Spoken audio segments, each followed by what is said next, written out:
So hi everybody, Steve Cavey here with our weekly check-in. We've got two cohorts. We're having two different purposes kind of here today. One is we're focusing on the third year exam, preliminary exam and dissertation experience with a specific focus for me with the cohort one. And we're going to break into a breakout room and discuss some details on that, as well as a debrief on the residency and questions that are coming up and things like that. And Carol's going to facilitate that group, and Carol's been walking through the whole program, so she'll be a really good person to reflect on that experience with cohort two. And then I'll pop in and be able to talk with both groups, and we'll come back together and we'll look at what questions have bubbled up and talk about questions in general at the end. And so with that, what I'm going to do is start. I'm going to share with you just a bit of an overview of what does year three look like, sort of beginning with the end in mind. And then what I'll do is break into the two groups. And I'm going to share my screen. And I'll be sending you, and I'll provide you links to these slides, as well as I'm gathering some things for you all as well. I'm getting a book that I think will also complement, that's called the Action Research Dissertation for cohort one. Cohort two, you're going to get it as well. And then I'm also gathering some really good best practice example dissertations that are action research based and creating a library of them. I'm sort of curating that right now. And I already have some that you all can look at. And so to begin, when we look at year three experience, it is a interwoven experience with the preliminary exam and the dissertation. The reason being is that you are already now beginning to kind of work on your topic and moving in the direction of that. And part of the learning outcome in the three-year experience is about how do we build conceptual frameworks around our area of interest? How do we fine-tune those?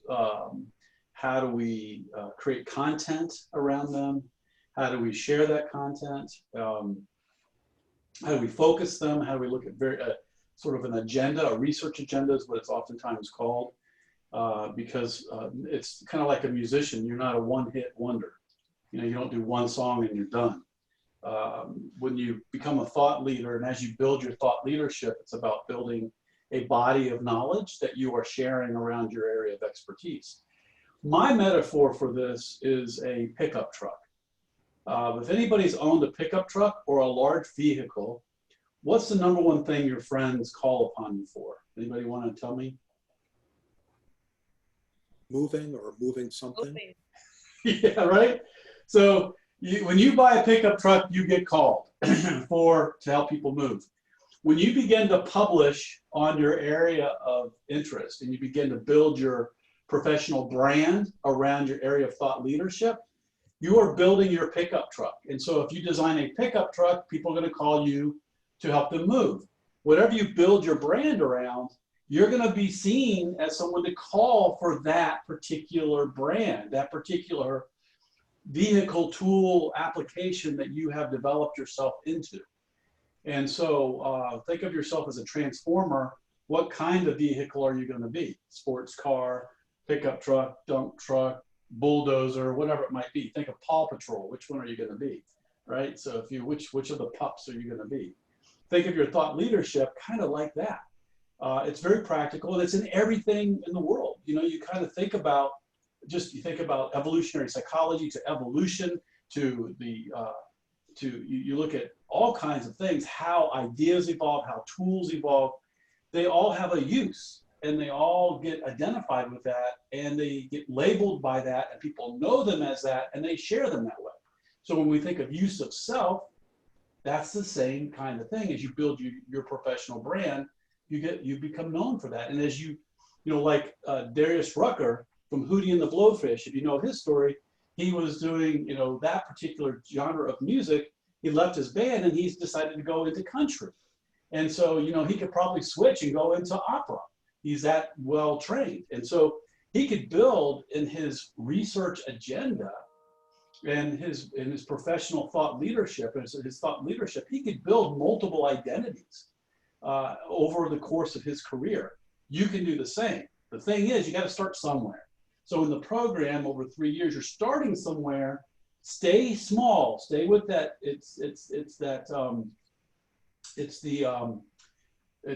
What's it called in the Good to Great? He calls that. What's he call that?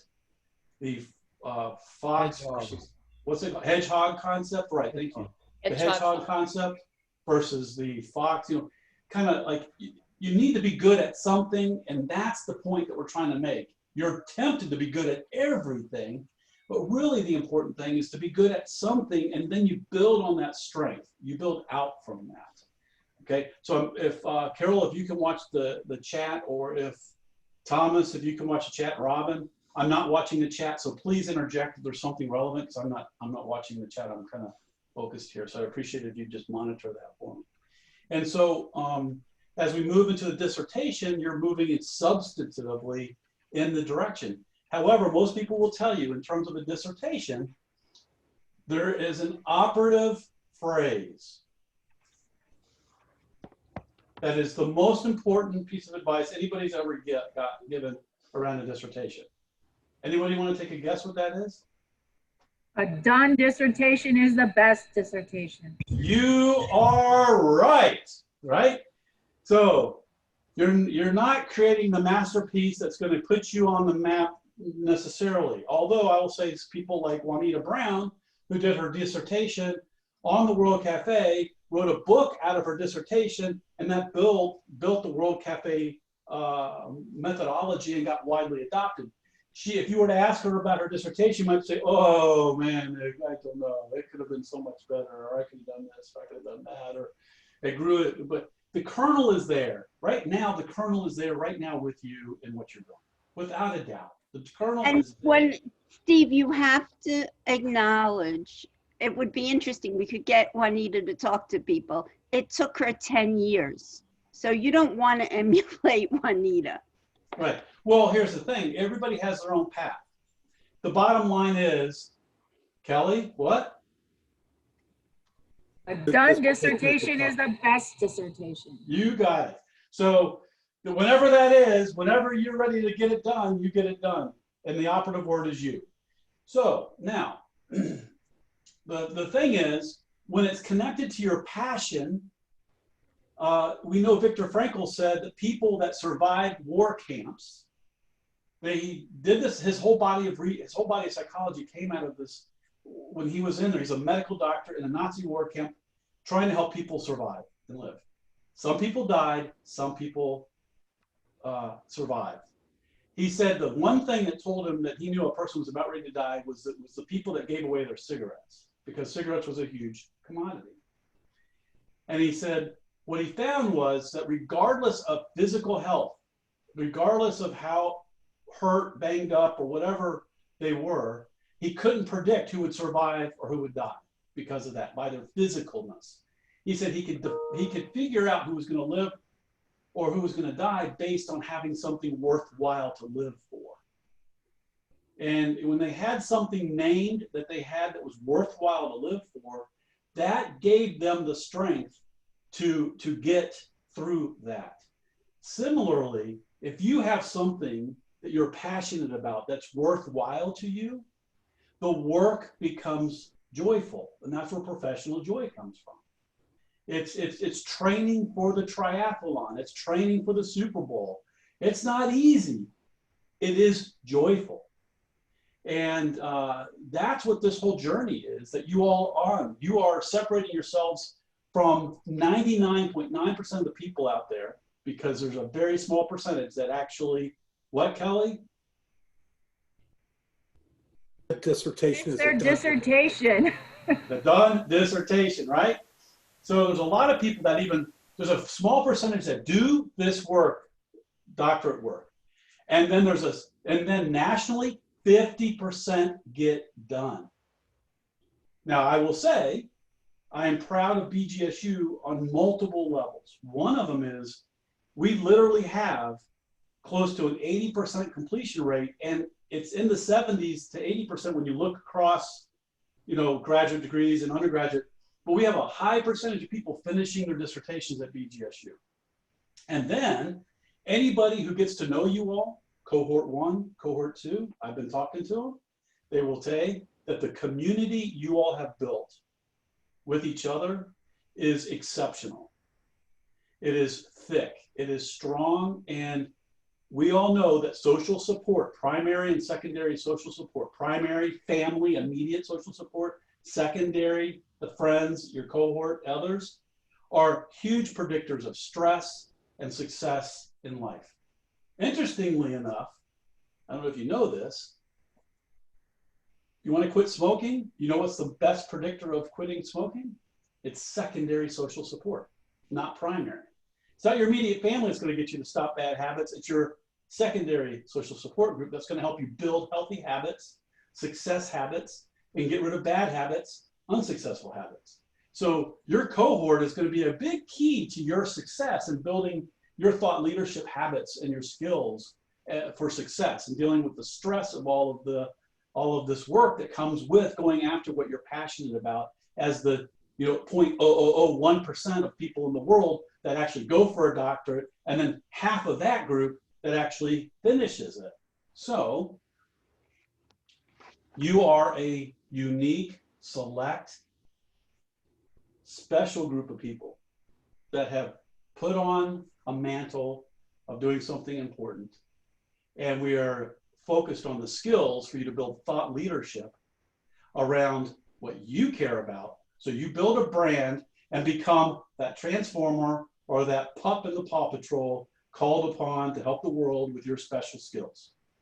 Now, what does that process look like?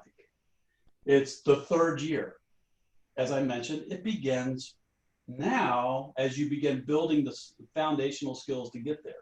As you get into year 2, you start moving, getting more crystallized, and as you get into year 3, that's when you do your preliminary exam and your dissertation. Let me walk you through that.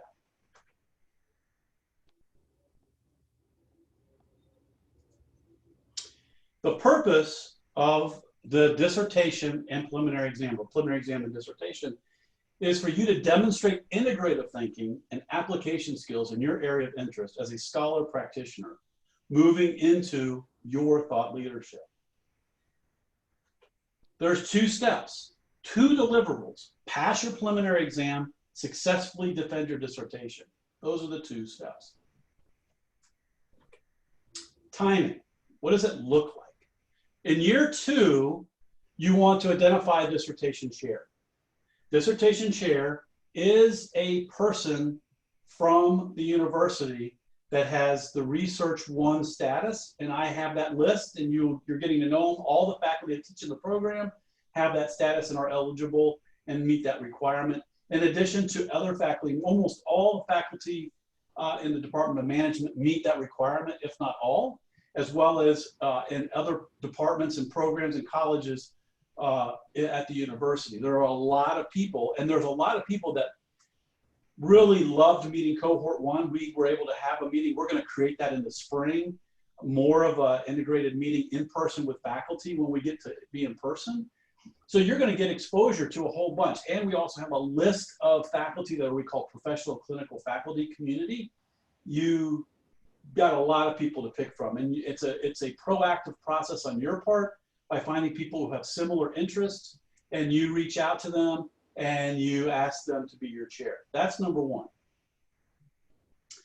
Then with your chair, you form a dissertation committee.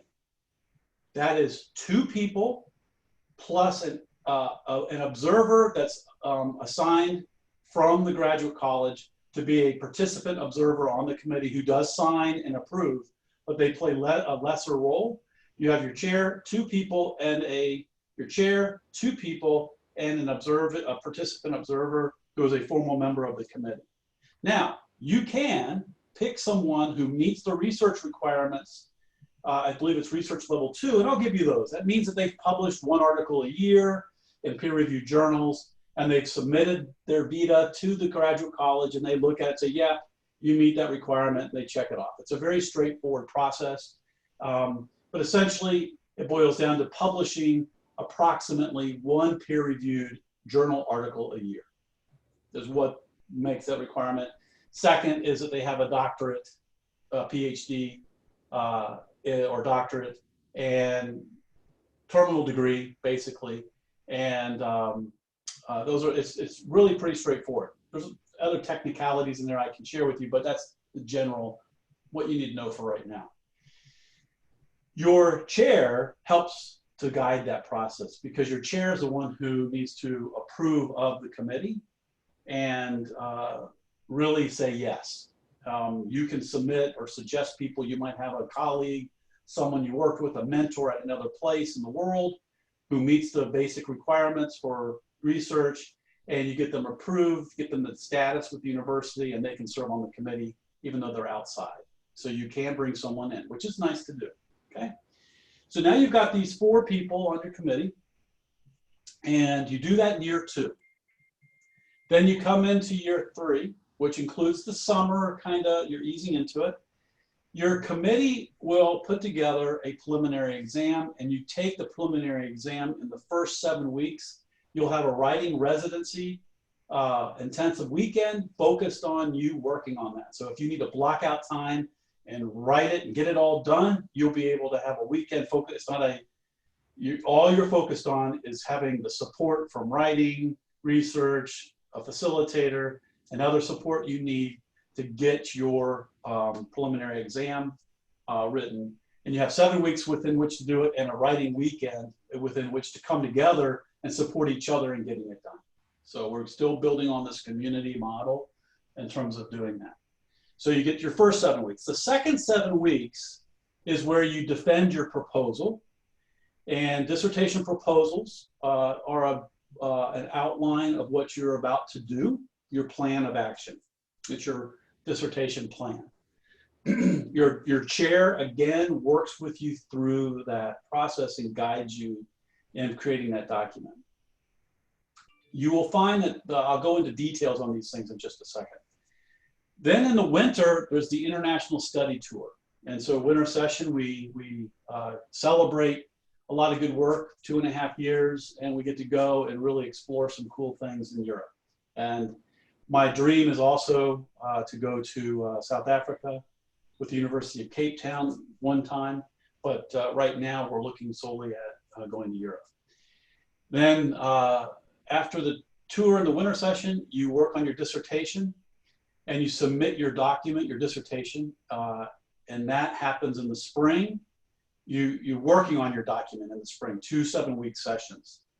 And so you're working on your document and you're submitting your documents to your chair and your committee, and they're working with you through the writing of the document over the course of the spring semester. So that's a submit document. You really are writing and submitting with your committee the document. In the summer, you defend your dissertation. There's 2 6-week sessions. The first 6 weeks, I would say it's another fine-tuning of your dissertation, getting it done. And then the second 6 weeks is wrapping any final things up and defending the dissertation. And so that happens in the summer. Note that each of the 7 or 6-week sessions has a Friday to Sunday residency. The intention is to create a really strong support system within your cohort as well as outside and other services, and a facilitated structured process to get you through. Typically, dissertations are done as follows. Hi, Robin, you got a dissertation to do. It's year 3.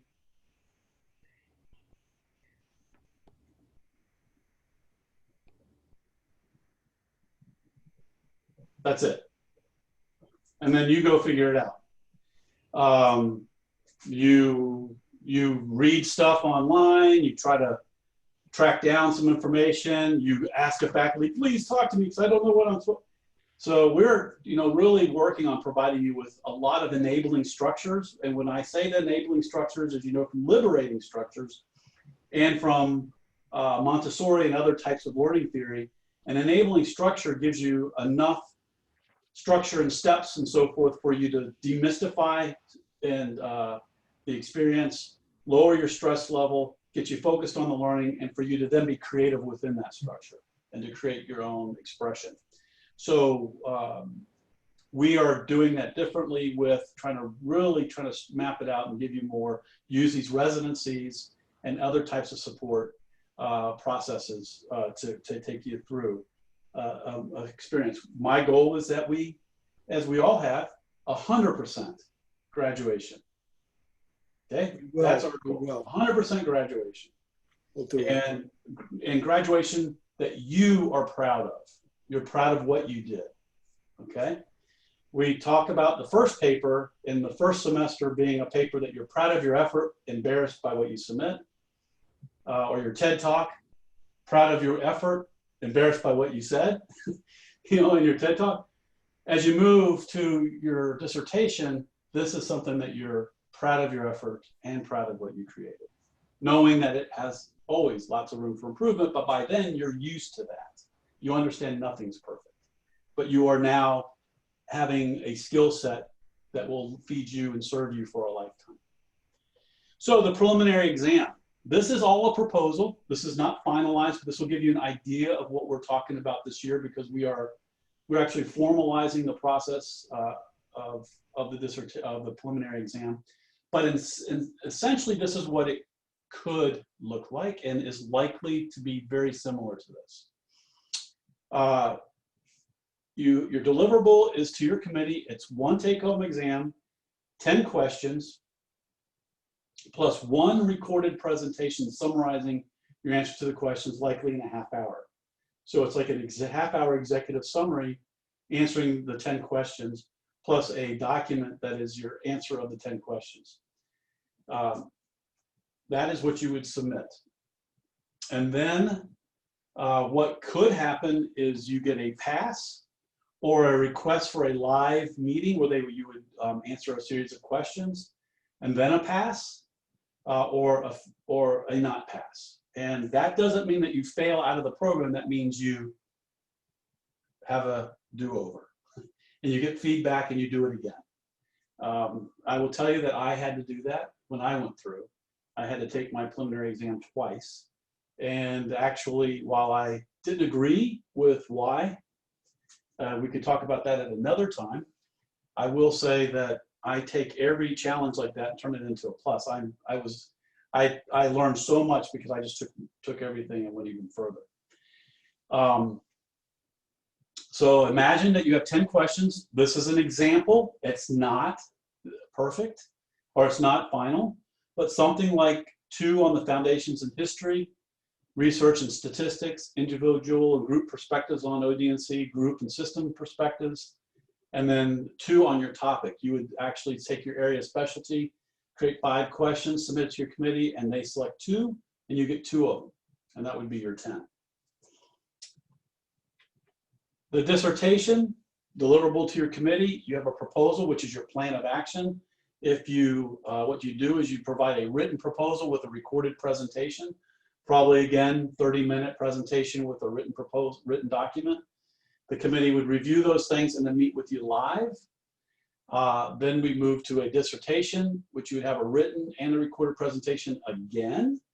So notice the theme as we go through the program. Written documents and presentations, written document and using technology and digital tools, because this is all a part of the future. Your dissertation is a live meeting, and when you go through the process, your chair guides you through the steps and iterative process and so forth. The dissertation outline, we are still talking about this. There's a lot of flexibility, but a typical outline is you have your introduction with a problem. Think of it like a proposal for a grant. What's the problem in the world and what's going on and why is this important and what am I focused on? And then you have a lit review, moves into a research design, and then findings and conclusions. That's typically, and there's different ways and details on that, but essentially that's kind of a traditional way of thinking about it. There are creative ideas that we have in terms of possibly discussing, can we get it so that you actually write an article and it's your dissertation, it's much shorter, and you submit as your dissertation. You actually write the submittable article as your dissertation. But we're still talking about that. In general, that's the focus. Action and applied research, so it's an application or action research type of a dissertation. And what that means is you're not doing an experimental study with subjects in a room where you are doing some experimental things with them or something along those lines. It's more of a, it's focused on something that you're working on, something in practice, something applied, a problem you're solving, a program you're evaluating, or something along those lines. So it's for something that you can use and meet that you're using and working on immediately. That's the intention. So that's the overview. What I'd like to do is just pause and say, is there anything in the chat that we can talk about? And I'm opening it up for some quick questions. Then I want to move over to, I'm going to meet with cohort 1 and dive in deeper and check in with you all, see how you're doing while Carol goes with cohort 2.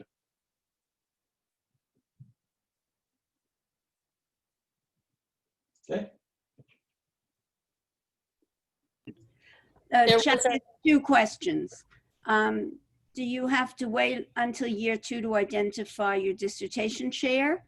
And the second one is about electives in the 3rd year, or is it all writing? Tom answered it in the chat, but I'm not sure if everybody's following the chat. So thanks, Tom. Yeah, you can do 1 elective per year, year 1, year 2, year 3. You can do all of them in year 1, however you want to get it done. You manage your electives in parallel to the core courses. So it's however that fits for you. If you have some elective courses that you've taken at the 5 or higher level in another location and you didn't use it for a degree, okay, let's say you started a master's degree somewhere and you didn't do it, or you were starting and you took a class somewhere that didn't get used, you can submit that to be used within the program. You can take courses in other places. They need to be from accredited universities. And Tom is really good. You can show him it. He can tell you that looks like it's right. You have to have 9 hours at BGSU before you can officially have a course submit it to be accepted. It's a little bit odd to me. I would think it would be nice to be able to just get an answer right away. However, that's a policy at the university that you have to have 9 hours completed at the university, so about a semester, and then you can submit courses to be accepted. And I bet you there is a reason, a very good, thoughtful reason, because I've been on the committee for I served on last year on the committee for policy and procedures in the graduate college, and the level of detail and thought that goes into all the rules to make sure that we're protecting the integrity of your degree is very high. Can you choose a chair before year 2? You can. That's really, there's a formal process once you get a chair and you get your committee, you fill out a form and your chair manages that process. The chair is likely anybody who's in my position is going to say, yes, I'm open to that. I welcome working in that direction. We'll formalize that in year 2. And probably make it more formal in the spring of year 2 is likely what you're going to see from a person, because they're going to want to make sure you've had some time in and that things change. And there's very little ego involved in this from the perspective of, like, I've got to be your chair. I'm not going to be hurt if you pick someone else.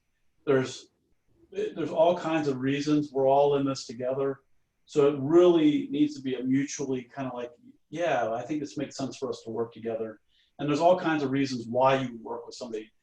Expertise, personality, work schedule, all kinds of things. And sometimes necessity. I need somebody. So, and they like you and they're willing to do it. So lots of different reasons, but you'll know more by the time you get to the 2nd semester of your 2nd year. And in your fall, you're probably already thinking about, I know a lot of the cohort 1 has already approached people, got people preliminarily agreed to and that kind of stuff. That's great. And you'll likely you will formalize it in the spring of your 2nd year. But you can go ahead and get started talking to people. Anything else, Carol? Nope.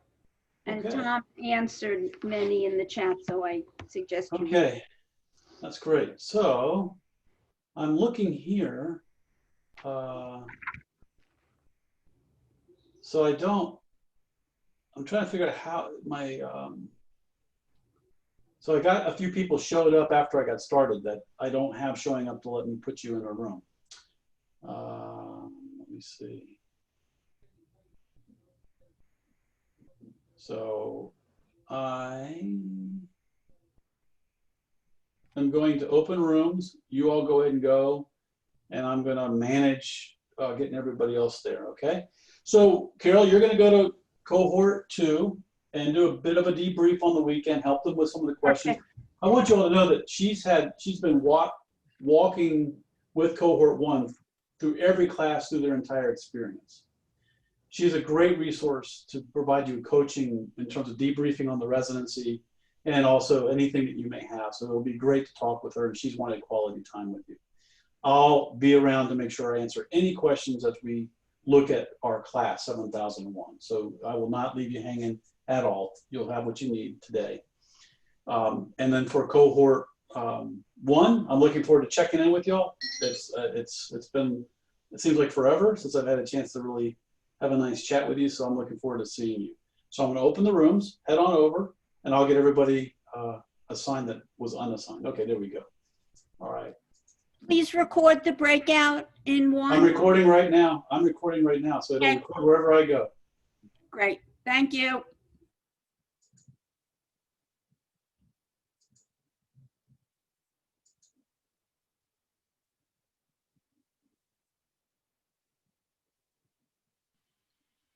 Steve, I'll just tag team with Carol for the context if appropriate. You're already there. Go. Yep. Okay. Okay. You're there. Just wanted to make sure I'm on the same page with you. Yeah.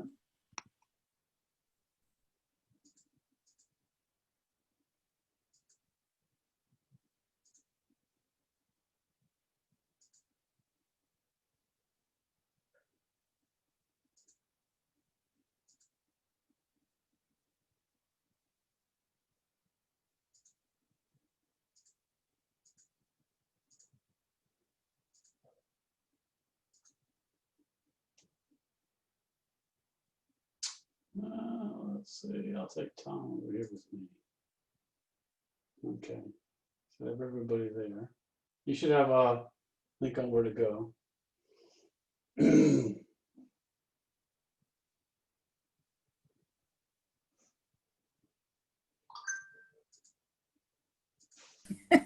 Yeah, I am, but I don't know how to. There you go. I was coming in to check and see if everybody was in the right spot. Yeah, can I be moved? There you go. All right. So I think we got everybody where they need to be. Awesome. So yeah, so let's just check in. So maybe we'll just go one at a time. We'll just pick someone and go, how are you doing? Curious how the fall is going for you, and any questions you have. And really, we got it's not a big group of us, but a good representation of your group, so we can have a nice conversation. So let me start with eeny, meeny, miny, moe. Okay, Keisha. Good afternoon, everyone. Nice to see you guys as always, even though it was only, 2 days ago since we last saw each other. Everything's okay. Things have been hectic with having to homeschool my 8-year-old and take care of my mom and all of her medical challenges. But I'm definitely blessed. The residency weekend went really, really well. Dr. O'Neill outdid herself as we thought she would. She had a lot of really great speakers that I learned a lot from. And we had an opportunity to really think about our dissertation topics and deep dive and create concept maps. So we had opportunities to code some data. So that was definitely a fun experience. So it was very hands-on, and I felt like I learned a lot. As far as questions go, I mean, Dr. Katie, you covered a lot when you went over the preliminary exam and the committee. I guess my only, I don't really have a question, but my only ask is that there's some place where we can find the specific documentation regarding the process of putting that committee together and who can be a part of it and who can't, just to make it easier. But I know you'll have everything in one place and ready for us to go, so. Yeah, so, and I may not have the time that you want for me creating a customized version. There is, I'll put in the links of the supporting information. There's a graduate college's documentation on dissertations. They listed all out. There's a whole manual on the process. Yet it's always customized per program. And so I'll have something for you, you know, at some point, you know, I think the most important thing is that you get a chair.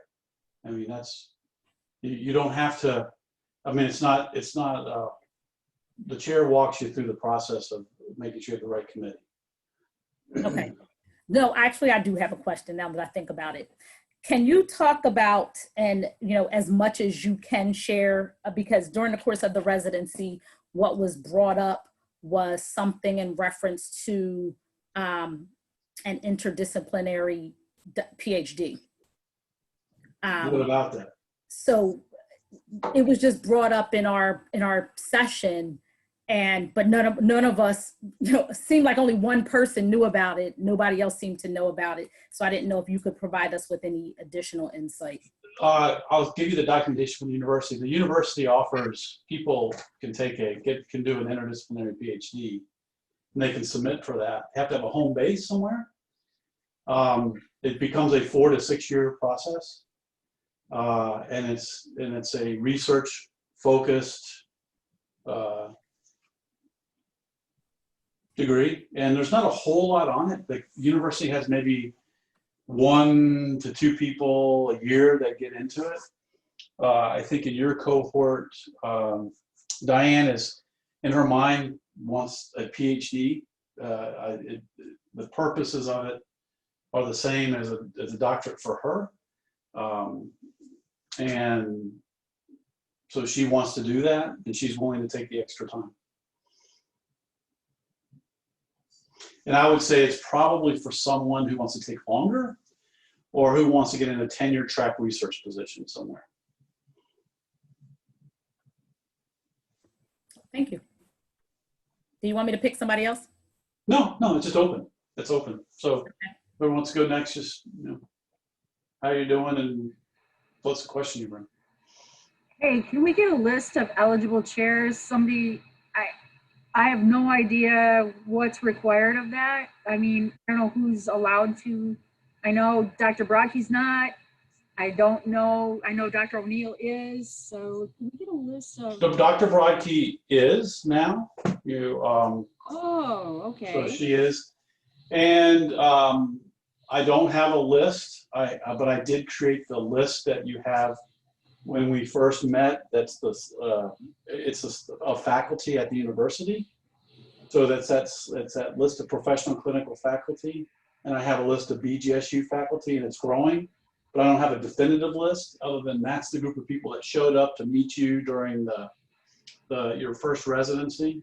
All of those faculty that were there, the IO Psych faculty, you know, most of the College of Business faculty, anybody who's a full-time tenured faculty member at the university is likely eligible. Yet if you find somebody that you like, you ask them, are you eligible to be a dissertation chair? So I would do it from the perspective of anybody in a tenured position at the university is eligible. There are some that might say to you, they're not, but likely they will be. And then I got that list. So let me pull that up for you. Yeah, because that was like a pandemic ago. So. Yeah, no, it's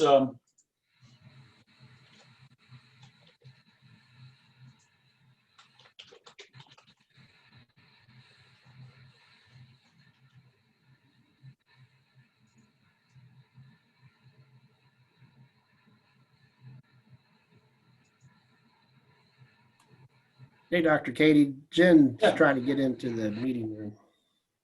Oh, okay. Oh, okay. Hold on a second. She had dropped and came back.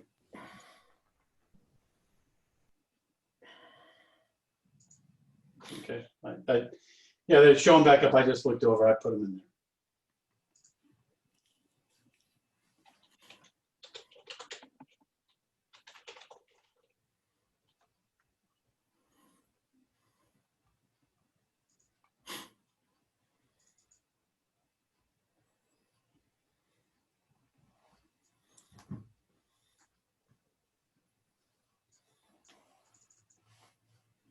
So we'll put in the chat here for you to go look at people who are eligible. There you go. So there's that link there, and that'll take you through. And I'll be able to update this as it goes, but you'll get a good feel. I mean, I got a nice group of BGSU faculty listed already that have shown an interest. But let me tell you though, Kelly, it's like there's a whole bunch more than what's there that are available and that would be likely interested. The thing that you offer that is atypical is you're working professional with a level of experience and maturity that's different than the traditional doctoral student. And as a result, your topic and being an applied or action research type of dissertation is going to be, very interesting to a faculty member. And sometimes you enable a faculty member to do the research and collect data for your dissertation in a way that they also get data that they can use for their own publication. So you might do this big study, right? Or you do the study and you add, and it's got 4 or 5 different things. For your dissertation, you're focused on 3 things, and there's 2 more things that faculty member wants to examine, and then you publish together or separately, who knows? And then sometimes you say, hey, when I get done, can you work with me and be my second author and help me get this article published? There's all kinds of cool things. You bring that opportunity to a lot of people. So there's lots of ways to create win-wins, and we got a lot of pressure on us to publish and to do work. So I'm likely going to partner with someone who's willing to make it a win-win like that. Thank you. I appreciate that. Thank you. Yeah.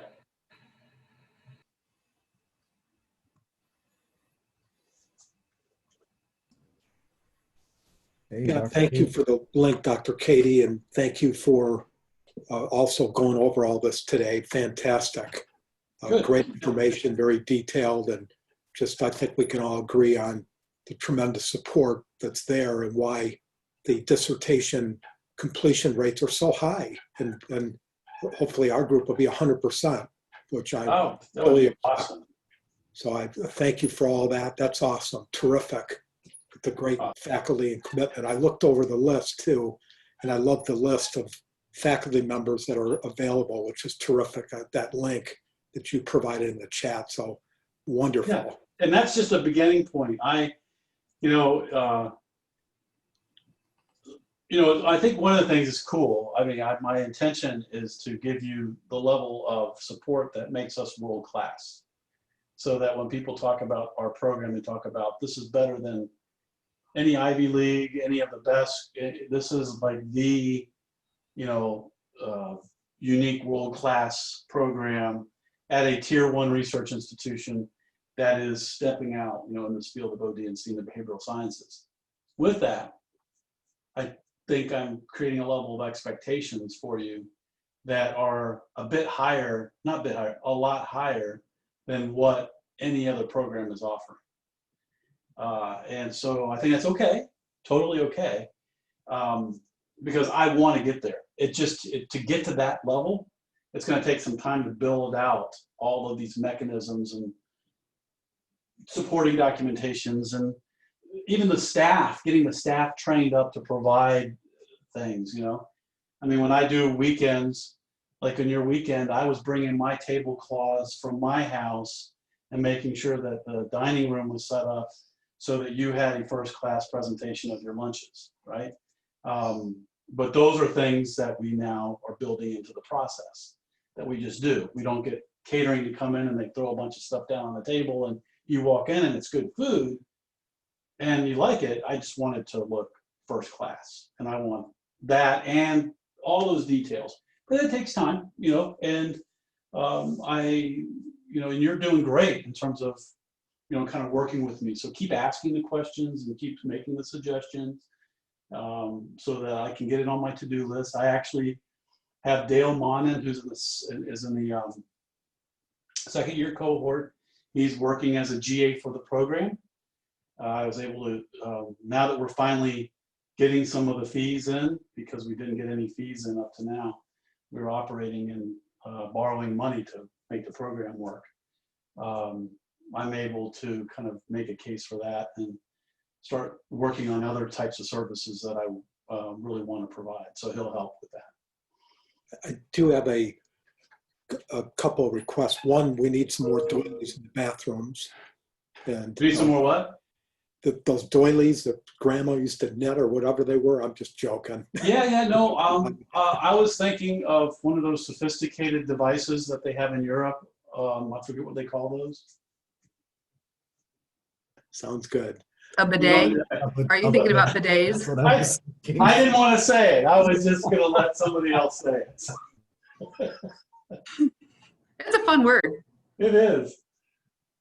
The doily I was thinking about was Along Came Polly, the movie where he used a Ben Stiller in the bathroom, if you remember. Oh, Ben Stiller, if you got his humor going, we're in trouble. The other request I do have, I know that with our cohort devoted for week 1, cohort 1, and that I would only ask that we can be together as just cohort 1. I know sometimes some of the cohort 2s would join just for more information, and we have limited time when we're away from each other. I would just like to have that, and then I know week 3 and 4 would be with both cohorts. So, yeah, we'll work towards that. We're still, again, figuring that piece out, how to do that. For me, it's around just managing being in 2 places at once, and that kind of thing as well. And people are trying to manage their workload. So like if I can do what I'm doing right now, split it out, cohort 1's over here and cohort 2's over there, and we can have this breakout time.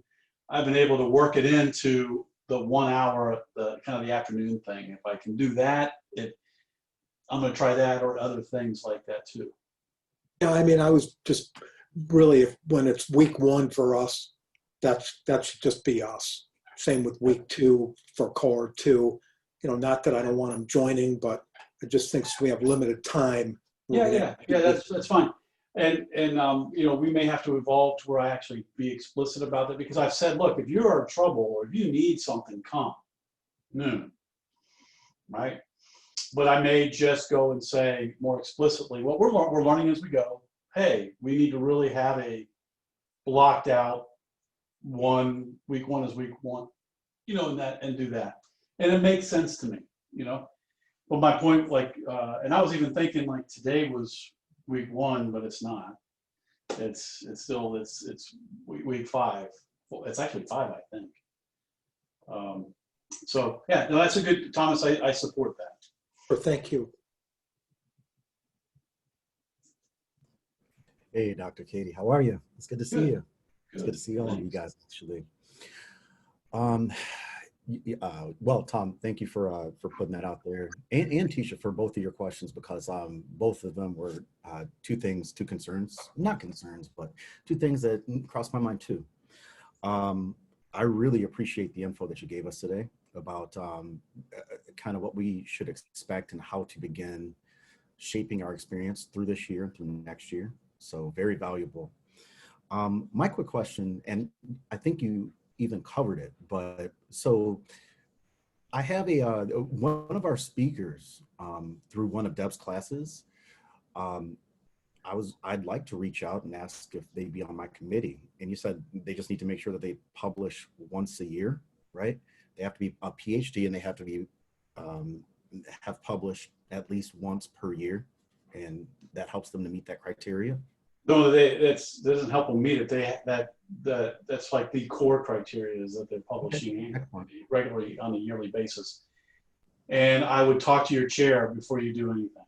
So you really need to go to your chair and say, hey, this is who I'd like to approach.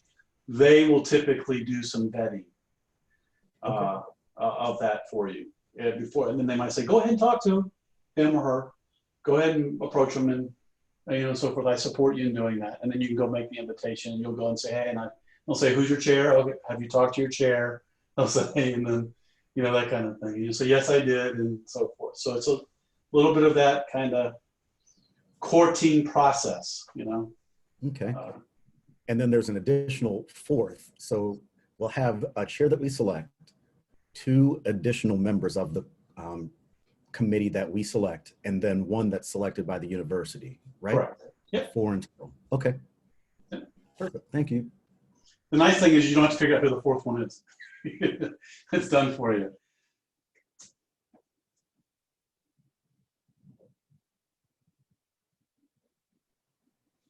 Hey gang, I just know that y'all knew, like over the weekend, some of you did, some of you didn't, that Marathon's going through some major restructuring. I am safe, and my wicked witch boss is gone. Oh, this is happy hour time. Let's get the beverages out. I couldn't figure out why you were floating on the screen. I'm telling you what. You seem to be. Oh my God. So, well, I'm so happy for you. Thank you. You ought to talk to. You could talk to Kelly. Is it Kelly? Kelly, right? Is it Kelly? In your cohort, right? Colleen? Colleen, thank you. You know how she got promoted? She's going through a little trauma, turmoil, and that kind of stuff. There's 40 of you now, so thank you very much. You guys it's like I have to remember all these freaking names. So I got pictures on the wall of everybody, and I walk by, I think that is so-and-so, So, Congratulations, John. You'll have to tell us more about the process and kind of how they rolled it out and what was going through, just as a learning. Really cool. It is horrific around here though right now. I can only imagine. So it started yesterday, and so I feel bipolar a little bit because the exuberation, of what I just told you, but I also have dear friends that are getting eliminated, and that was tough. So it is the tale of 2 cities, the best of times, the worst of times. Yeah. So I'll call you later. Yeah. No worries. No worries. But, so I'm watching the time. I'm going to talk a little bit about the next class, just give you a heads up on it. Let's just make sure everybody's had a chance to check in. Any other questions? I think Heather, I don't know if you're able to talk, but I haven't heard from you. Kelly, and I don't think Gary, and I don't think David. So I'm here. I can say hi. Everything seems to be going well from my standpoint, so I don't really have much right now. Okay. Likewise, all is good. I just signed a contract to do a major project for 4-H last week, and the payments for the first invoice hit my bank account this morning, and that makes me really happy. And project work is starting to start up and starting to launch again. So it's a good project. I did have one question. I was looking at, thanks Brandon, I was looking at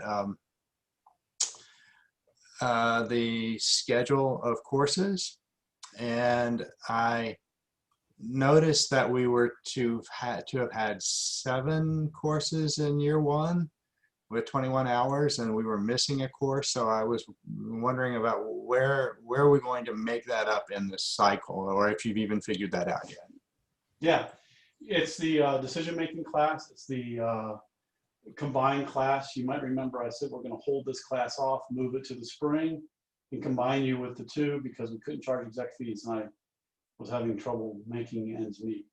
So it'll be then, Tom is here, he may know the answer because we were looking at either the second weekend of spring break or 2 weeks later.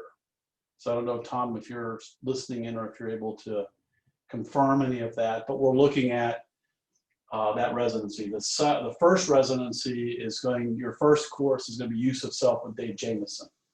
And so you've got that residency date as well identified. It's just confirming the second residency. The reason being is logistics. We want to get you all together. I'm hoping that things will be such that we can actually meet in person when we're there, but there's, golly, man, just the way things are going, I don't know enough to know if we can. I don't think we can meet in person and socially distance. Do this here. Hold on a second. Someone just left and came back. I don't know if we can meet in person successfully using remote distance. I'm using social distancing and other techniques. I'm beginning to believe that that's really untenable in a highly collaborative environment to do that, particularly with 25 and 15, so 40 people. So right now, I'm basing everything on the assumption that we're going to have things in place that we will be able to meet in person.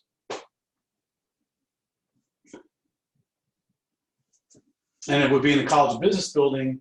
And if we do it the second weekend of spring break, we get the whole weekend building to ourselves. We could come in that Thursday, Friday, Saturday, Sunday with cohort 1. So we have a day with them to do some in-person stuff. And then you all come in for Friday, Saturday, Sunday. We'd have the whole building to ourselves. So.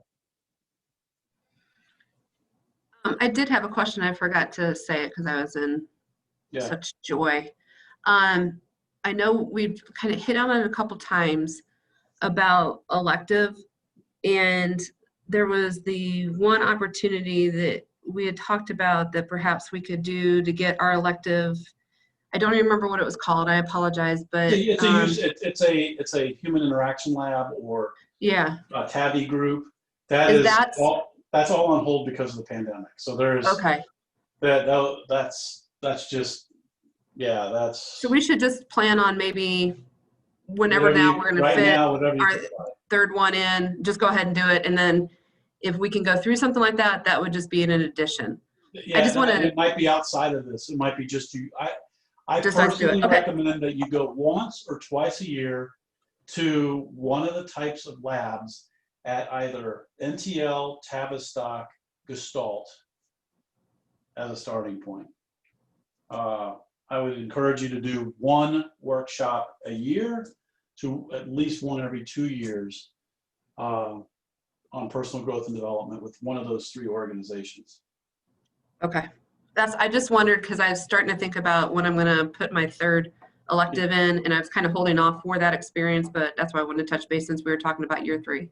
Thanks. Yeah.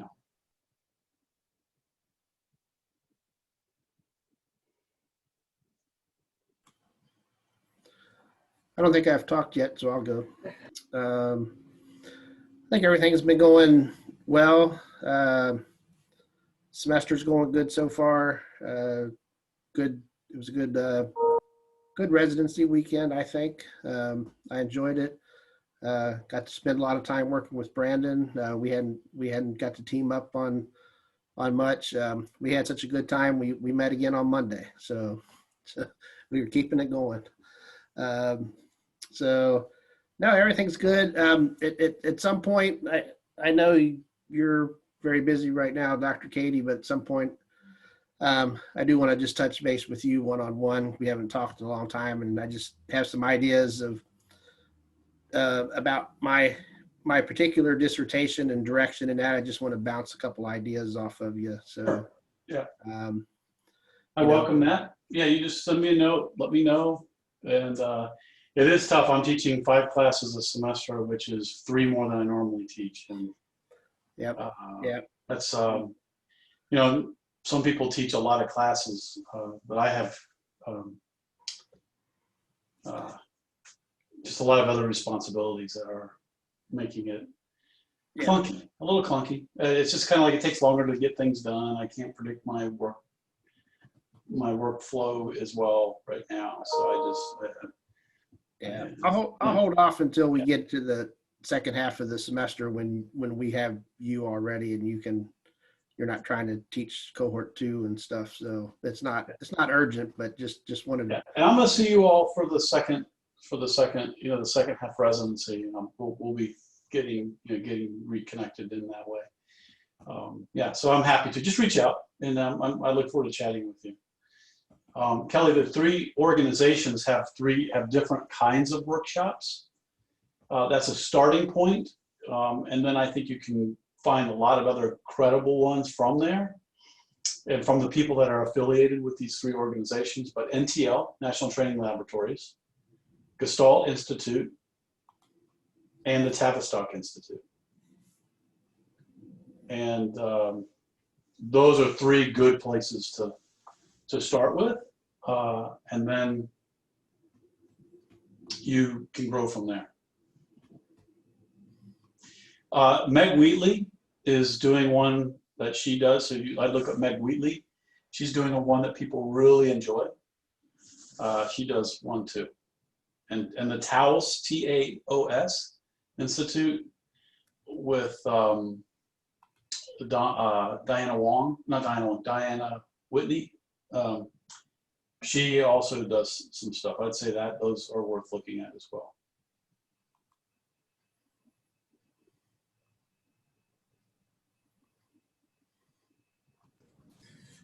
So Dr. Katie, don't be mad at me if I ask this question, but so next semester, I was going to try to duke it out with 2 courses. And I was just curious, I know, of course, there's a very high expectation for us as doctoral students, but do you see a similar workload or cadence to our very first class, like, intro into the field and profession of OD? There was quite a bit of interaction, and so say more. I'm not sure. I'm not following your question. So say more. Say the question again. In layman's terms, our first class with you was really intense. We had a lot of work, and I have a second class that I'm taking next semester, or when we're taking our class next month, and I was just trying to prepare myself mentally for the workload if it's going to be just as intense. Maybe it'll feel less intense because you're used to the work. Okay. So, but the amount of work is a similar pattern. Okay. That kind of design with that similar kind of thing. You will have a group project, which you didn't have in the first class. So what's going to happen is you are going to have actually 2 group projects. One's going to be done live during the residency weekend. Both are going to be delivered during the residency weekend. Okay. Then you're going to have 2 discussion boards, and then you have. I'm trying to figure out how to do this, but I'm going to have you write a grant proposal, and do it in groups or individually, and it'll be your choice. I'm trying to figure out how to help that to fit, because I do think you'll need to be exposed to that skill, if for lack of a better word. So you'd have a proposal for a grant. You'd have 2 group activities that you're delivering during the residency. One you get to prepare for in advance, and you prepare a group experience using World Cafe, Open Space, Future Search, one of those techniques during the residency, and you facilitate it. You're going to be using Kiko Chat, working with Teo. Teo is going to be available. You will be using an online platform to facilitate the whole experience. I'm your client. And then you deliver it during the weekend. And then we're going to bring a live social impact project into the weekend, in which you are going to design and pitch a consulting solution for them, and they will pick live the best of the proposals from the class, in a simulated kind of thing, where they'll kind of like, I call it the Iron Chef of collaborative event design. That's what I call it. So, and you have very little time. You get a client, you don't know who it is, you don't even know who your team is. The team's formed, you get your client, You have to be a team. You have to introduce your team as a formal consulting group immediately, and you have to jump right in and use tools to design an experience. So that's happens during the weekend. So it's done in and out during the weekend. That's one. The one before it, it's pretty straightforward. It's a facilitated experience. That's pretty manageable.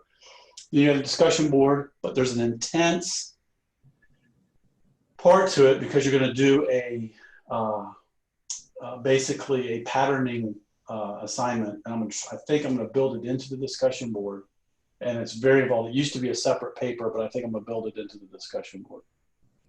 Okay. So that's, and then the grant proposal. Okay. Thanks, Dr. Katie. That was exactly, thank you. Yeah.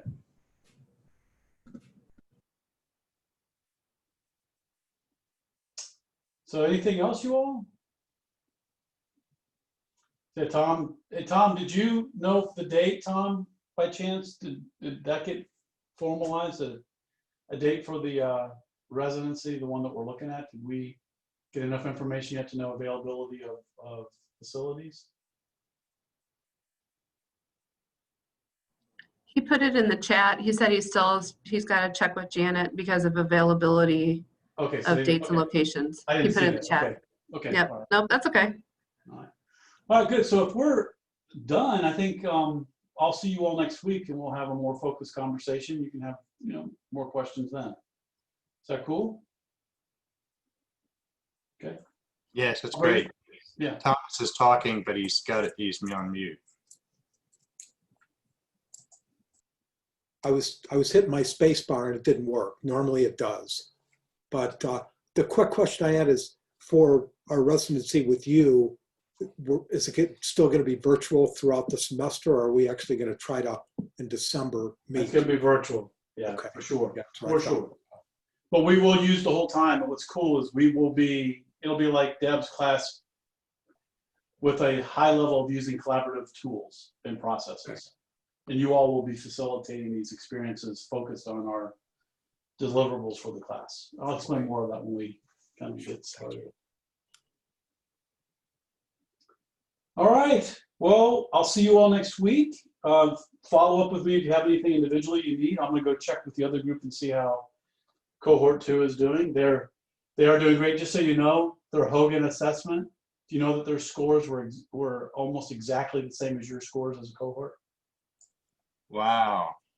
Exactly. I mean, it's crazy. Super high on altruism, super low on affiliation. The science score was low, and you all had that, which is really interesting, which means that you are more inclined to use intuition versus objective data. And so you're learning in the program to kind of up that area, right? To use more objective evidence-based data in your decision-making as opposed to intuition. And there was one other, what was the other? There was one other thing. Who was cohort 2's Jen? What's that? Who was cohort 2's Jen? You know how Jen has. It's since they're larger, there's like a couple gens that are emerging. So but it's not quite there yet. They are really gelling and supporting each other. They've created their own little side texting, WhatsApp kind of thing, and they're doing all kinds of stuff. So they're meeting on a regular basis on Zoom and checking in on Sunday nights with the cohort, and they're doing stuff like that. So yeah, so they're off and running, and you all have done a great job of modeling that and setting that expectation really high. So they're achieving the same purposes that you are achieving, or outcomes you're achieving as a group in terms of supporting each other as a community. They're taking that intention and figuring out how to do it in their own way and learning from you all in terms of some specifics. So it's really working great. Jen's thinking of taking over with cohort 2 too, to help them out. Yeah, she's busy enough, and she's also she's floated. Do you notice that she's actually floated up into the ceiling almost? Got the whole thing right on top of my head. She's got a halo. She's got everything, man. All right. So, well, anyway, hey, it's good seeing you all. I'm gonna run to the other group before they take off to see how they're doing. Okay. Thank you. I'll see Come you on, all. everyone. Bye, Bye. everybody. Everybody. Said you can move and nobody moved. Yeah. So when you moved, you gave me the chance to move. I even wanted to join when I was like walking the dogs. Yeah. Then But I several people moved. I saw Val walking. I saw several people, you know, out on walks. Different people were up moving. Those who could, and I think that you did it, you know, kind of. I'm just gonna say, like sleight of hand. It wasn't so noticeable your transition to cause disruption to, you know, other people. So that worked out, I think, very, very well. And a big recommendation is if you already have a TV in your home, use that big screen so that you really don't have to look at small images. And if you don't have one, they're fairly inexpensive. Any flat screen TV with an HDMI cable will work with 95% of laptops that you guys might be using out there. Like I have 4 spaces in the house that I can move to where, like right now, I'm in one room that has a TV right here. If I wanted to, I could turn my desk, plug an HDMI cable into that TV and use it as a second monitor. It's not the TVs. I have 6 TVs and 6 people in this house. Each one of us have his own TV, but the privacy. Everybody's everywhere. And Well, DJ, that's because you allow that. Boundaries. Boundaries. Yeah, yeah, allow but it. if You can- I can like tell them I want 2 hours of privacy, but not the whole day, not in a weekend. That Well, would you be got, unfair. so I would like to just push back a little bit and say your house is big enough that if you wanted to do that, you could. You I don't- probably even you don't didn't want think to do about that. it too. No, I didn't think about it that like use a TV in a whole room and Yeah. I should do that. Yeah.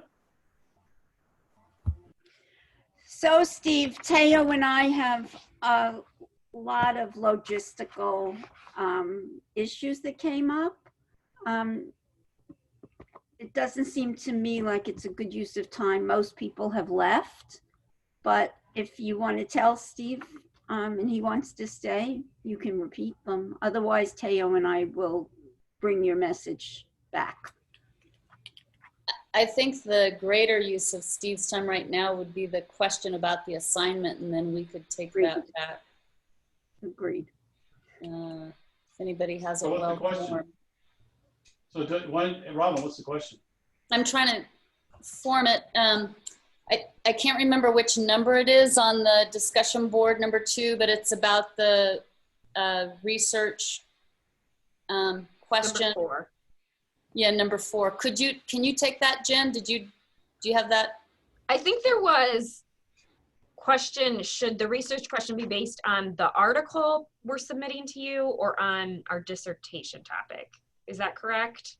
Yes, the way I heard it is the action research piece for the discussion board focused on my dissertation or on the paper I'm working on right now for the journal submission. So what are your thoughts? Mine's both, so I'm safe, but other people aren't. Okay. Yeah, in trying to represent the people who had the question, I think they just needed clarity, but it made more sense that it's focused on the paper that we're writing. And I think there was also a question about length, like is it really just a paragraph and then a question? I'm trying to bring that forward, what their concerns were.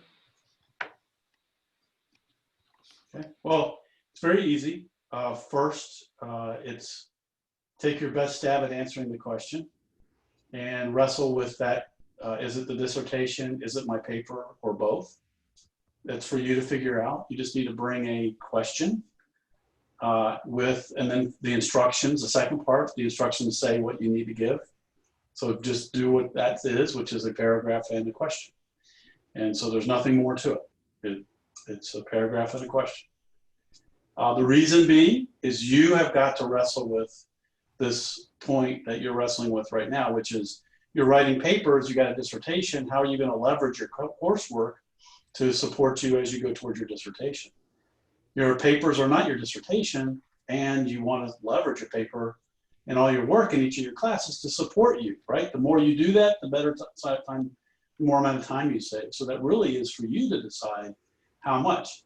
You could choose to have a paper that has nothing to do with your dissertation right now and already know that. I don't think you know the answer. So I think it's best to start with where you're at, recognizing that you know, you're moving in the direction of trying to leverage everything you're reading and what you're doing in service of this thought leadership area that you want to be known for. And if you're going to be a thought leader in an area, that means you want to leverage all your courses, all your writings, and your dissertation, all to support you in that. So this research question is a beginning part. What's a good one that's compelling to you at this point in time, however you wish to think of it? Steve, could I ask a question? So I'm okay with that. I'm more confused. I'm nervous about question 2, the actual visual logic model. So just so let's practice this. I'm understanding you want us, based on what we've learned so far, to create a visual representation of what we think OD&C is. Yep. Okay. Thank you for repeating that back to me. Yep. Okay. Yeah, and the logic models will be able to, so what's the due date on this assignment? The 5th, Monday. Okay, not next week, but the week after Monday, right? No, next week, next Monday. So let me make sure, let me look here. I'll look at the due dates. Because you had said at the end of Sunday that we would talk more about the logic model.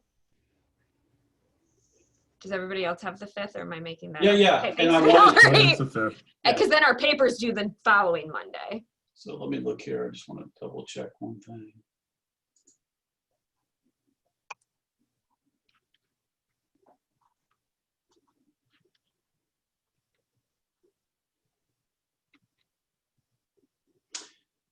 Yeah, no, that's fine. So what I want you to do is there's enough resources there Yeah.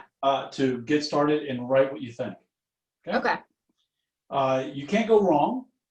Okay. In the sense of, as long as you create a visual that is consistent with what you see in those examples that I've provided, Yeah. and you create what you think it is, and then we will be debriefing on that at some point, you know, on a Wednesday call. We'll debrief a little bit on that. But the point is to introduce you to the concept and for you to read about it. There's plenty there for you to have what you need to do just fine with that. And you won't go wrong. It's not like I'm going to go, oh, I don't like how you did sequence this to that. That's wrong, and I count off. It's more, did you create a logic model, a visual that is, you know, professionally laid out? Which means that you see the examples in there. You can create boxes to 1 to 2 to 3, and you can describe it, and then you'll see what everybody else has done. And in the course of seeing what everybody else has done and discussing it, your learning will go really deep around this on its own. Okay. And then are you going to be crazy about the citations for that, or as long as we kind of reference? Anything that you cite, you need to put it APA style at the end. Reference. Okay.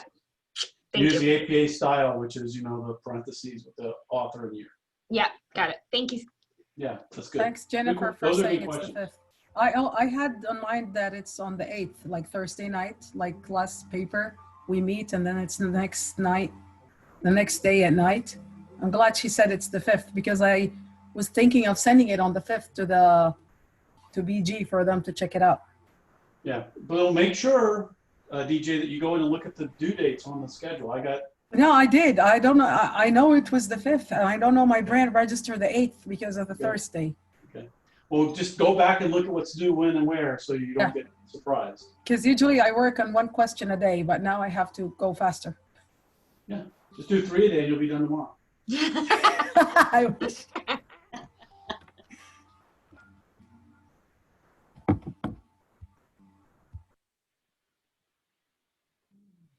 All right, guys, I gotta hop off. Have a fantastic rest of your whatever weekday this is.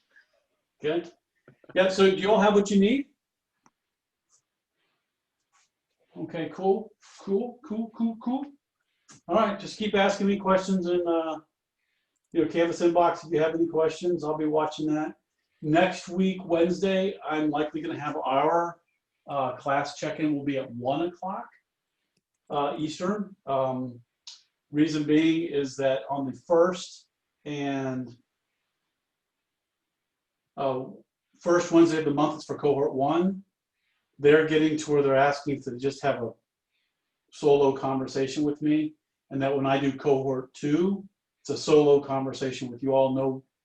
Nobody else is invited to come in. It's just for you all. And that 3 is for 3 whenever they get here, and then that 4 is for everybody. And then if we have a 5th, it's for everybody. So what's emerging is a desire by cohort to have some one-on-one time. Teo, you're released. The Kraken is released. So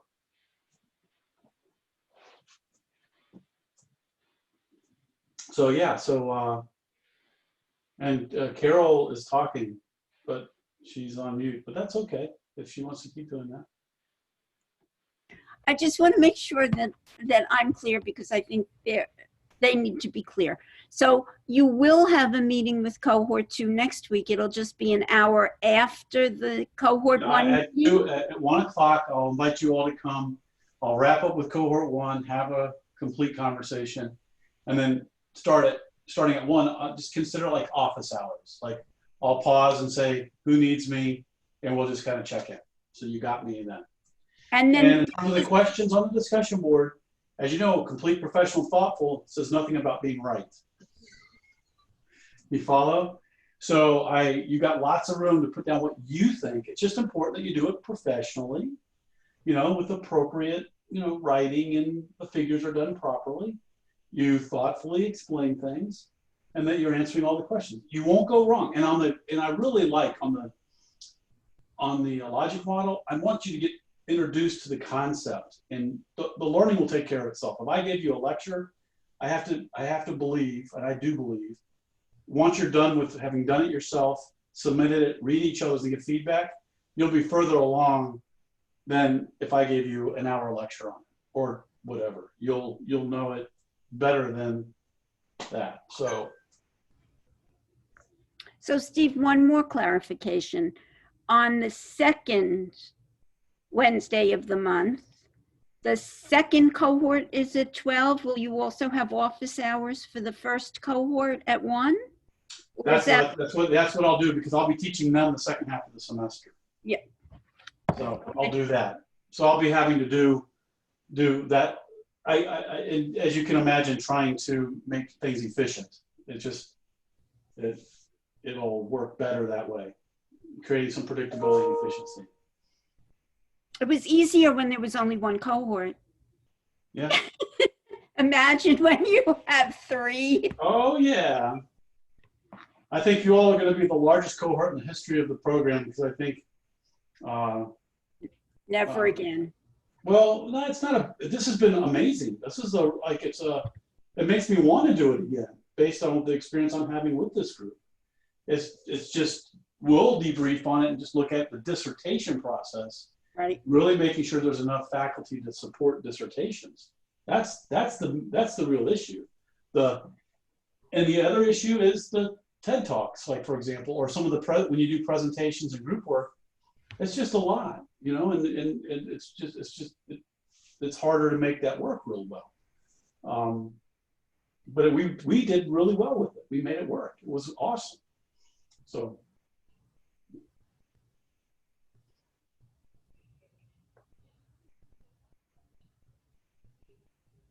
Yes, there will, Valerie. There will. Yeah, it's not going to be. We're actually hiring 2 or 3 new faculty. There's faculty all across the university that are just, you all are such a treat to work with, honestly, because of your experience, your history, your background, your maturity, all these things. It's a whole different ballgame than taking someone who's 22 years old, 23 years old, and trying to mentor them through the process. It's a very different kind of experience. So I think a lot of people are going to really, that's why most PhD programs are so small, 4 to 6 people. So. Can I clarify what you just said about cohort 1 and first Wednesdays? Is it only next week for October, or is it through the semester or through the year or through the entire? For all time. Okay. Thank you. That's what I heard. First Wednesday, cohort 1, solely for them. Office hours after for if I'm teaching or something like that, or other faculty that wish to kind of come and make a time available. But really, every faculty member has their own way to do it. But for me, I'll do office hours right after that for other cohorts that I'm teaching or something along those lines.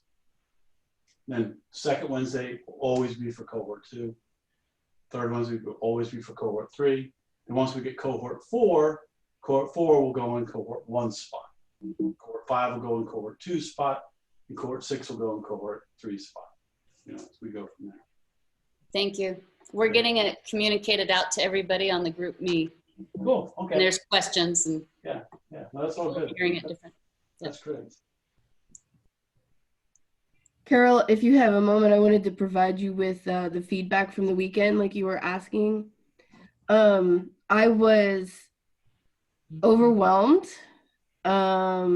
So excited to actually get to know everyone so much better and to develop bonds and relationships and get to see where they're coming from and what they're bringing to the cohort, because wow, we've got some very intelligent men and women in the cohort. So that was great. I was frustrated at the same time just because especially when we did the TED Talk, the feedback immediately was positive, and then you go back and you read the responses, and it's like there was a like a break in what was perceived and what actually was, and trying to translate what they selected as a number, and it was very disheartening to get some of the feedback based on what the initial feedback was. And then I wanted to vomit when Dr. Katie gave me my feedback. What? You wanted to vomit after I read Dr. Katie's? Only because I was wrong. And I know it's not the black and white like that, but after reading the book several times and watching the videos or watching several TED Talks, I had this perception in my head as to what it should be. And I changed my PowerPoint like 12 times. And I went from that teaching mode to the presentation mode where, you're kind of telling a story along with giving some type of, how can you make something change or whatever. So I was trying to interpret it and slam it all into 10 minutes. And I felt like I failed. And then when you see the scale of, the highest grade and the lowest grade and where I sat there and I'm here like, oh my gosh, I'm the worst in the class. So I had all these emotions that came across, and it wasn't my perception of my performance, but that doesn't matter because it is what it is. But that was my feedback.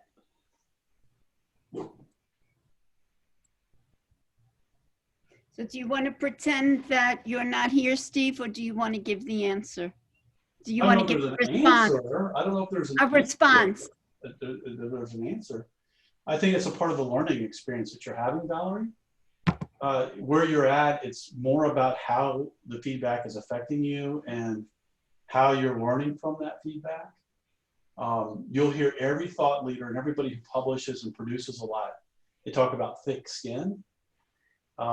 Because you got to get feedback in order to be able to improve and also make sure things fit for the people your audience. So there's a lot of different things. So I would just offer this is for you in terms of helping you to develop your maturity as a thought leader and how you can be strong in the midst of this experience that you're having. You are strong and you're building your strength skills. You're building your ability to listen, take feedback in. In the OD&C division's doctoral consortium, they had, the session was on nasty friends that they had, the major, and it was about how to receive peer-reviewed journal article feedback. because they're your friends, yet it's nasty friends. It's kind of like this thing that's like you're getting tough feedback. So I think this is because you are not in jeopardy of flunking out of the program. Right? Thank you for reassuring. And I agree. And those were my initial, like, my shock and awe responses. But I know I'm obviously, I still got my pack on and I'm moving forward. But overall, the weekend was great. It's just those moments just, for some reason, set me back really far. Yeah. And you're going to have a lot of these. A lot. Because you're going to put yourself out there more and more and more. And you're going to start building the skills for how do you put yourself out there? How do you get that feedback? How do you fail forward, as it says, you know? And how do you get comfortable? Because if I gave a talk and everybody told me good stuff, I'd feel really squirrely and uncomfortable. Until I have had like a lot of iterations of a particular talk or a paper and it's been in a lot of people, it starts getting to a repeatable feedback where I notice, oh, this paragraph is affecting people this way. I keep tweaking and it does this. I tweak it, it does that. And then I do this here and I do this in the presentation. It affects people this way. And all of a sudden you really start fine tuning your art. But being in that space, you are taking it personally to a level that is giving you an opportunity to work on yourself right now. That's what's happening. And so I just would just say that's what it's there for, is to help you build that maturity, those maturity skills or grounding skills as a thought leader. What else was I gonna say? I also learned and took away that I need to actually call or email and ask you for help and guidance. I'm not the type of person to do that, but this weekend definitely showed me that I need to suck it up and ask the questions to get clarification on things too. Yeah, and that's good. So you're learning, right? And we know that we're learning in service of the task, right? So we're doing problem-based learning. So you got the logic model, and you're like looking at that question. You read the materials, you're like, what do I do here? And so what you got to do is create your best guess, your best thought, send it to me and say, hey, what do you think about this? I can react to that. That's how you do the learning, as opposed to what do I do, right? Then I'll just read the question to you. Did you take a chapter out of this book on developing what you do? Because when I was reading the first couple of chapters, I'm here like, oh my gosh, this is Dr. Katie, like what he does. It was funny because it was like, I had to look and see if your name was on here. So I thought it was. Yeah. Well, that's a big part. I mean, that book has influenced me a lot. We use it as a core book for our college as we look at active learning and how do we make deep learning experiences. What I love, Valerie, is you're having a full body experience. You're having a whole self experience. And like I said, this program is a lived experience. So you're actually getting the learning that you asked for without knowing that you were probably asking for it before you got in the program. Because we're building helping you build your whole self as very powerful. Building your whole self is impactful. Building your whole self as your best self. And most programs will just work on your, like a heady skill. And that's not going to serve you in being a thought leader. This is what you're experiencing. So I appreciate you sharing that. Thanks for letting me. Yeah. Thank you for staying in there and doing it. I really appreciate it. Thank you. And I'm glad Steve was here to hear it as opposed to you saying it in the beginning, because you got a deeper answer, but I could have channeled what he said to you in different words. I know that that's the scaffold that's been built, and it's pretty impressive. Well, I'm definitely enjoying it. I learned so much in those 4 days. It's like my sponge was full. It was packed for sure. So it was an experience I've never experienced before. So it was great. That's good, Valerie. You're in the right place. You're you're in the right place. Yeah. Can I say something real quick? Yeah. Valerie, if it makes you feel any better, I'm with you in the TED Talk, What Are the Lowest? And I almost cried when I thought like I ripped my husband's shirt and I did a lot of things. I wanted more grades, but then I remember that I was shaking when I was talking because I'm afraid that I'm gonna make a mistake and make everybody laugh. I have that memory of the first presentation I've done when I came to the States back in '98 in the front of my class at engineering. Second, don't beat yourself so hard. Your son was going into a surgery, so you're awesome, you're super. Until now, I don't know how you did it. What else? Yeah, number 3, Steve, did not see your feedback. Did you give us the feedback that, because I saw 21 answers, feedbacks from the people who answered the question. It's in Canvas. You got to go to your grade, you click on the rubric, and I got feedback in your rubric. Oh, I'm glad I didn't see it. I'm gonna see it after I finish discussion board too. If you need help, just let me know. I'll help you find it. Oh, I'm good at finding things. I just help Brigitte finding hers. Oh my goodness. I'm just worried about reading it. And Brigitte, I love the background. I never know what's going to pop up. I looked and saw, I was like, what?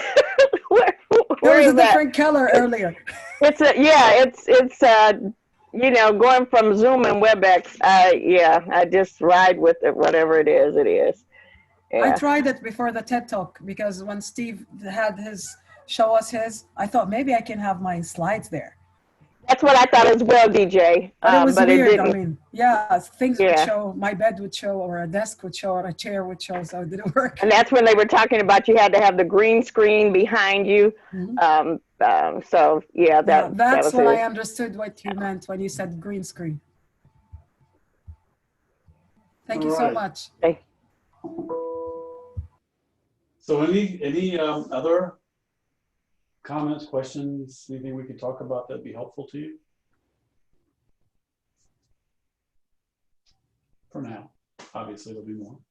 I do have a question. I know all of your processes are there for a reason, but is there any way in the future, if we have your classes, I'm not really sure how it all falls together, when we have the discussion boards, can they be open so that we can plug them in where we have time? Or is this cramming everything into a weak part of the process of learning to manage our time? So if you're talking about having them, both of them at the beginning of the semester? No, like just having like discussion board 1 and discussion board open to do when we have time, as opposed to waiting for like Monday for discussion board 2 to open up, where I could have spent time on the weekend working on it, you know, after we were done our cohort. Well, the weekend's easy. The weekend's easy. I wanted it to be available on Sunday, and it was just a glitch in Canvas that it wasn't available on Sunday, so I opened it on Monday. So I clicked, it was open on Monday. There's 2 places you have to click, and I clicked in one spot but not the other. But that would be on Sunday. However, I probably would not have opened it sooner than that, primarily because I wanted you focused on what we were focused on. And I was, but sometimes I open it up earlier in the weekend because we start working on stuff on it. But we were processing a lot of stuff in the first discussion board during the weekend. So there was an intention behind when it was available. It should have been available Sunday. I would like that. That would have been ideal for it to be done. I made the assumption it was, and then someone told me it wasn't. I was like, ooh. So I figured there was method behind the madness, so it's all good. yeah. Some students want all of them way ahead, and I'm like, that doesn't work. I tried it. I said, okay, I'll do that. And then all of a sudden, it's like a horrible experience. Everybody's mad at me because it's overwhelming. There's too much to think about. They're trying to work on stuff, and I can't get everything done. And you gave us the 2 discussion boards, and why'd you do that? Because and it doesn't make sense. And then I'm like, okay, I'm not doing that again. So it doesn't fit with make it stick. No. There you go. It goes against. Yeah. And is it intentional that we have less time for discussion board 2 than discussion board 1 because we're more mature now and know what discussion board is? That, and I want you focused on your paper. So the discussion board is going to help you with your paper, get a couple of debriefing concepts, get you processing the weekend, get that out of the way, get some stuff done, get it submitted so that you can make sure you're focused on your paper. The general notion of work, you wait until, if you got 10 days to get something done, you get started on day 5. If you have 5 days to get something done, you start working on day 2.5. If you have 2 days, you know, if you have 20 days to get something done, you'll start working on it at day 10. So it's kind of one of those things where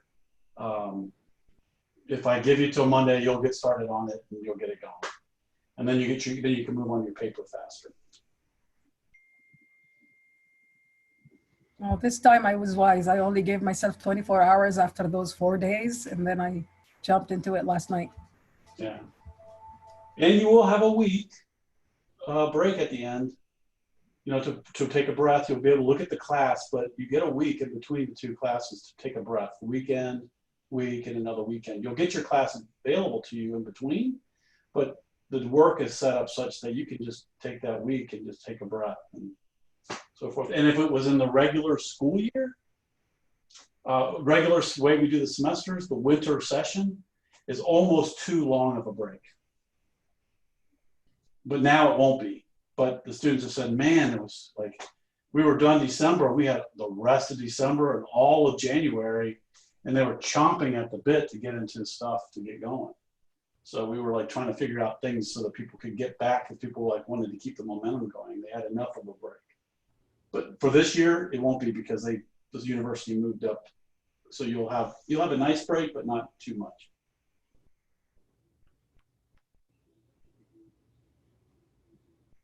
Okay. I will see you all later, and I'm going to stop the recording